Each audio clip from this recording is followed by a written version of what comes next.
Oh, hello, beard, it's your boy Big Beard B, and we are back for another edition of Big Beard Business. So the other day I was scrolling around through some comments and I saw one that popped up that was a little bit different than others, and I figured today would be a good time to discuss it and have a little chat about it. Simply because it made me think a bit like, does he have a point? And essentially, I'm paraphrasing here, the gentleman stated that, hey, I'm going to be spending between $300 and $400 a month on fragrances, niche fragrances only. Now, is that right or is it wrong? And I don't think it's my place or your place to determine if that's right or wrong for that gentleman, but I figured it would be a good conversation. Now, reading this comment, I don't have any context in terms of where this gentleman is within his fragrance collecting journey. Is he 20 years into this, or is he 2 weeks into this? And what is the ultimate goal of establishing the fragrance collection? I always think that's important when you're looking to build any collection, determining what are you looking for. If I'm looking for a watch collection, am I going for something that is high-end, or I'm looking for a wide variety? And that's going to be the same thing when it comes down to your fragrance collections or any collection for that point. No matter if you're collecting Pokemon cards or NFTs, there's a point of exclusivity that you may or may not be looking for in all.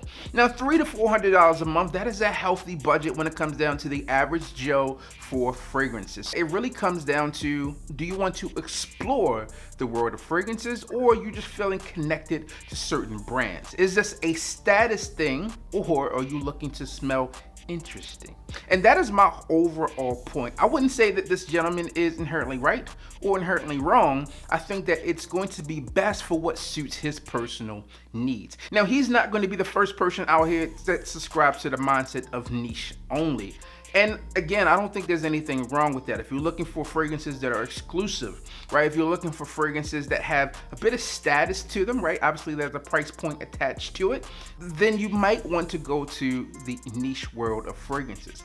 However, if you are getting into the world of fragrances to explore the world of perfumery, then I think by limiting yourself to only niche fragrances, then you are doing yourself a disservice. There's often this misconception that because a fragrance is expensive, then it's luxury or quality.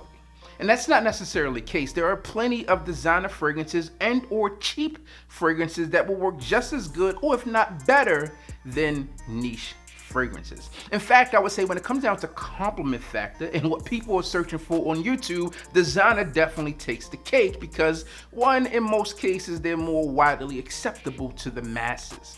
Now, again, if you're looking for fragrances that are interesting, ones that are going to play with notes a little bit differently than something that you would get from a mass appealing brand, the niche is definitely the way to go. That's why you can never be inherently right or inherently wrong. But whatever you are looking for, I say go for it. Now, in my personal opinion, obviously, as I've already stated, I think that there is a place within the collection for a cheap fragrance.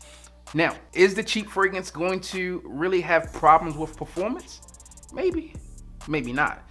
But is the niche fragrance going to last? Maybe. Maybe not. I'll give you a prime example here. So this fragrance is Erofa from the house of Creed. Now, Creed is a prestigious brand. It's really mentioned by a lot of celebrities, and I really enjoy the house of Creed. But Erofa, in my personal opinion, although it does have a high quality smell to it, it's not the best. And in terms of longevity, well, it's not the best there either. But when we're looking in terms of fragrances that may have a similar profile, or could be worn in a similar situation, Dolce & Gabbana Light Blue Forever, well, that one probably get you a little bit more compliments in terms of performance. Is going to last a bit better as well, and also price point, well, you're going to save here. So ultimately, I think the choice is yours.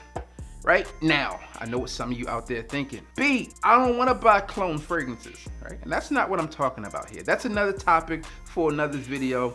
But what we're talking about is just, should you buy cheap or inexpensive fragrances? Let me know your thoughts and opinions on this down below, because I think it's an interesting topic and one that could help people's mindset grow into something, or help people make a definitive line and say, you know what, this is where the buck stops. As always, I'm your boy, Big Beard B. Don't forget to like, comment, and subscribe. Tell a friend that we are back again. And you already know what I need you to do. Just hit the goddamn bell.